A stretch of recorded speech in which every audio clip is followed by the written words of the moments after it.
Hello viewers, welcome to Mithunas matters. ఈరోజు మనం వేరుశనగకాయ అచ్చు ఎలా చేసుకోవాలో ఈ వీడియోలో తెలుసుకుందాం. 2 కప్పుల వేరుశనగకాయ గింజల్ని కొలిచి తీసుకోవాలి.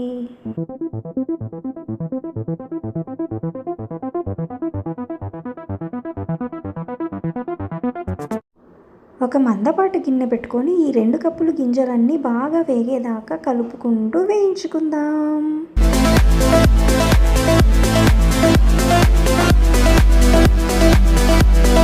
ఈ గింజలన్నీ వేగేలోపు పాకానికి కావాల్సినంత బెల్లాన్ని జాగ్రత్తగా మెల్లగా తురుముకుందాం.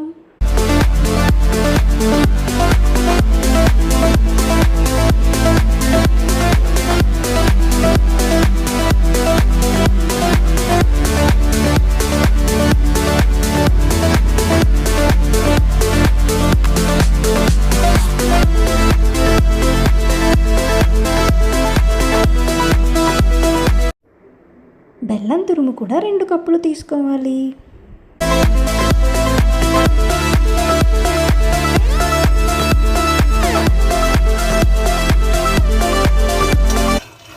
గింజలు ఈ రకంగా బాగా వేగిపోయాక సపరేట్గా ఒక ప్లేట్లో తీసుకొని కొంచెంసేపు చల్లారి పెట్టుకోవాలి.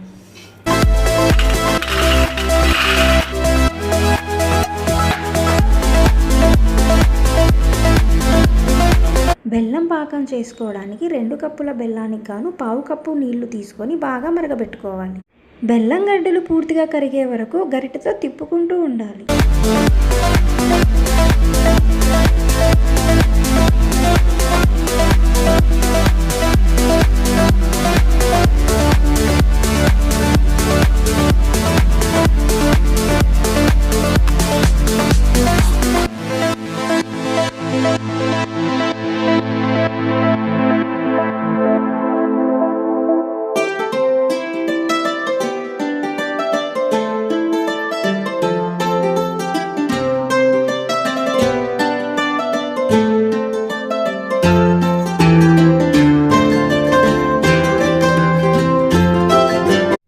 బెల్లం పూర్తిగా కరిగాక బెల్లం పాకం మొత్తాన్ని వడగొట్టుకోవాలి. అప్పుడు అందులో ఉన్న చిన్న చిన్న రాళ్ళు మొలకలు అన్నీ మనం తీసేసుకోవచ్చు.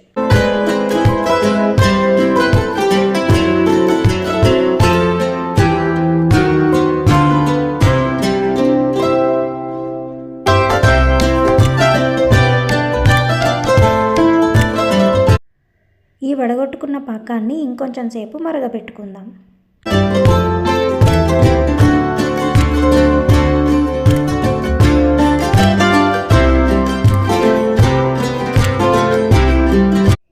చల్లారిన వేరుశనగకాయ గింజలను ఒక వెడల్పాటి గిన్నెలోకి తీసుకొని పొట్టు మొత్తం పోయి 2 ముక్కలుగా మారేదాకా మెల్లమెల్లగా దంచుకోవాలి.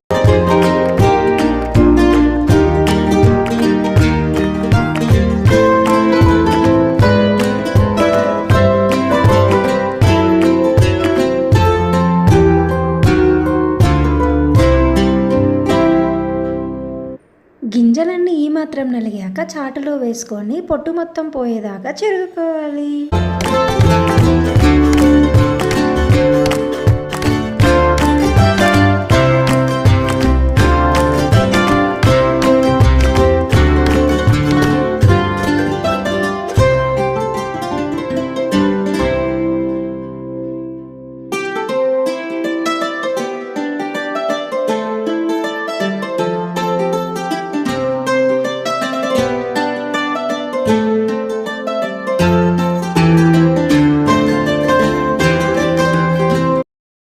ఇలా పొట్టు మొత్తం తీసేశాక నలగని గింజలు ఏవైనా ఉంటే మనం చేత్తో మెల్లమెల్లగా నలుపుకుంటే సరిపోతుంది.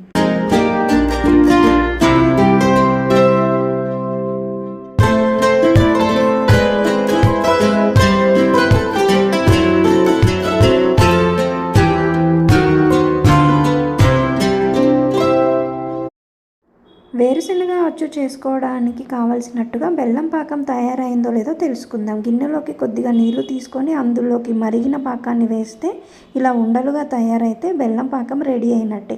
ఇక మనం వేరుశనగకాయ అచ్చు రెడీ చేసుకోవడమే.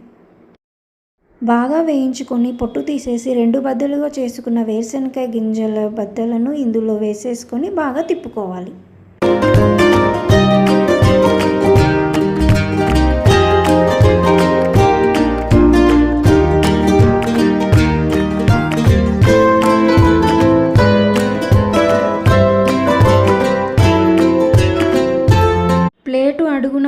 నూనె పూసుకొని ఈ కలిపిన మిశ్రమం మొత్తాన్ని ఇందులో వేసుకొని పల్చగా సర్దుకోవాలి.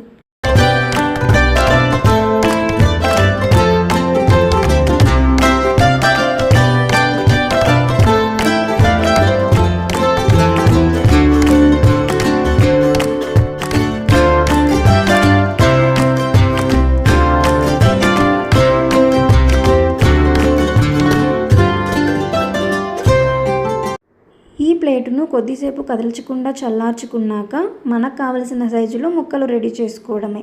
ఇంతటితో వేరుశనగకాయ అచ్చు తయారీ విధానం పూర్తయిపోయింది. ఈ వేరుశనగ అచ్చు చాలా రుచిగా ఉంటుంది, చాలా బలం కూడా. మిథున చేసిన మెత్తటి అచ్చులను మీరు కూడా చేసుకొని తిని ఆరోగ్యంగా ఉంటారని ఆశిస్తున్నాము. Thank you so much.